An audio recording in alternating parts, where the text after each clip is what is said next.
രഞ്ജുവാണ് ടൂസൻപൂരിലേക്ക് സ്വാഗതം. നിങ്ങൾ domestic flight travel സ്ഥിരമായിട്ട് ചെയ്യുന്നവരാണ് എങ്കിൽ ഈ വീഡിയോ കാണുക. ഞാൻ റീസെൻ്റ്ലി ട്രാവൽ ചെയ്തപ്പം ഡിജി ആപ്പ് യൂസ് ചെയ്തു. അതിൻ്റെ ഇമ്പോർട്ടൻസ് ആണ് ഞാൻ നിങ്ങളോട് ഷെയർ ചെയ്യാനായിട്ട് പോകുന്നത്. ഇവിടെ എയർപോർട്ടിൽ എത്തിക്കഴിയുമ്പോൾ നമുക്ക് നമ്മുടെ ഡിജി ആപ്പ് ജസ്റ്റ് സ്കാൻ ചെയ്യുന്നു. അത് കഴിഞ്ഞിട്ട് നമ്മുടെ ID ഫേസ് റെക്കഗ്നൈസ് ചെയ്ത് കഴിഞ്ഞാൽ, ബയോമെട്രിക് റെക്കഗ്നൈസ് ചെയ്ത് കഴിഞ്ഞാൽ വളരെ ഈസി ആയിട്ട് എയർപോർട്ടിനകത്തേക്ക് പോകാൻ പറ്റും. അതേപോലെ ബാഗേജ് ചെക്കിന് അല്ലെങ്കിൽ ബാഗേജ് ഡ്രോപ്പിനടുത്ത് പ്രത്യേകിച്ച് നമുക്ക് പ്രയോറിറ്റി ഒന്നുമില്ല. പക്ഷേ അത് കഴിഞ്ഞിട്ട് സെക്യൂരിറ്റി ചെക്ക് ചെയ്യുന്ന സമയത്ത് നമുക്ക് സെപ്പറേറ്റ് ഒരു ക്യൂ ഉണ്ട്. എയർപോർട്ടിൽ കയറുമ്പോഴും ക്യൂ ഉണ്ട്. അതേപോലെ സെക്യൂരിറ്റി ചെക്കിൻ്റെ സമയത്തും ഡിജി യാത്ര ഉപയോഗിക്കുന്നവർക്ക് സെപ്പറേറ്റ് ക്യൂ ഉണ്ട്. അവിടെയും വളരെ ഫാസ്റ്റായിട്ട് അതിൻ്റെ പ്രൊസീജിയറൊക്കെ കഴിഞ്ഞിട്ട് നമുക്ക് ഗേറ്റിലേക്ക് പോകാൻ പറ്റും. ടൈം നോക്കിയിട്ടുണ്ടായിരുന്നു. എയർപോർട്ടിൻ്റെ പുറത്തു നിന്നും ഗേറ്റ് വരെ 7 മിനിറ്റ് എനിക്ക് ടോട്ടലി ആയിട്ടുള്ളൂ. സാധാരണയായിട്ട് നമ്മൾ ഓരോരുത്തരുടെ ചെല്ലുമ്പോൾ അവിടെ ക്യൂ ഉണ്ടാവും. നമ്മുടെ ടൈമിലേക്ക് വെയിറ്റ് ചെയ്തിട്ട് അവരതെല്ലാം വെരിഫൈ ചെയ്തിട്ട് അടുത്തേക്ക് പോയിട്ട് അടുത്ത ക്യൂവിൽ നിന്നിട്ടൊക്കെ ആണല്ലോ അടുത്തടുത്തേക്ക് പോകേണ്ടത്.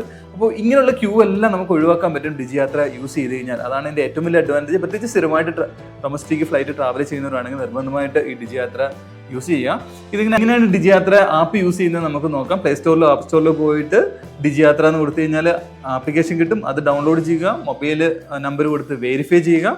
മൊബൈൽ നമ്പർ കൊടുത്ത് വെരിഫൈ ചെയ്ത് കഴിഞ്ഞാൽ നെക്സ്റ്റ് പോകുന്നതെന്ന് വെച്ച് കഴിഞ്ഞാൽ നമ്മുടെ ആധാറോ ഡിജി ലോക്കറോ വെച്ചിട്ട് വെരിഫൈ ചെയ്യാനാണ്. സിമ്പിളായിട്ട് ആധാറിൻ്റെ നമ്പർ കൊടുത്തു കഴിഞ്ഞാൽ അതിൻ്റെ ആധാറിൻ്റെ OTP വരും. അത് കൊടുത്തു കഴിഞ്ഞാൽ ആധാറും വെരിഫൈ ആവും.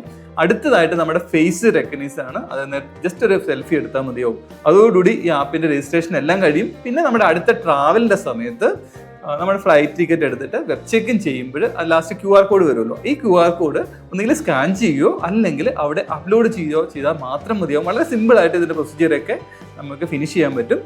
ഈ സ്കാൻ ചെയ്യുന്ന സമയത്ത് അവിടെ ഒരു QR കോഡ് ജനറേറ്റ് ആവും. ഇതാണ് നമ്മുടെ ഫ്ലൈറ്റ് ചെക്കിനാവാനായിട്ടൊക്കെ പോകുമ്പോൾ അവിടെ നമുക്ക് കൊടുക്കേണ്ടത്. ഫസ്റ്റ് നമ്മൾ QR കോഡാണ് സ്കാൻ ചെയ്ത് കൊടുക്കേണ്ടത്. അങ്ങനെ അടുത്തടുത്തേക്ക് QR കോഡ് സ്കാൻ ചെയ്തിട്ടാണ് അവിടെ പ്രൊസീജിയറൊക്കെ പോകുന്നത്. വളരെ സിമ്പിളാണ്, എല്ലാവർക്കും ഈസി ആയിട്ട് യൂസ് ചെയ്യാൻ പറ്റും. പ്രത്യേകിച്ച് കോംപ്ലിക്കേഷൻ ഒന്നുമില്ല. നിങ്ങളുടെ അടുത്ത ഡൊമസ്റ്റിക് ഫ്ലൈറ്റ് ട്രാവലിന് ഇതൊന്ന് ഉപയോഗിച്ച് നോക്കുക. നിങ്ങളുടെ ടൈം സേവ് ചെയ്യാൻ പറ്റും എന്ന് എനിക്ക് ഉറപ്പുണ്ട്.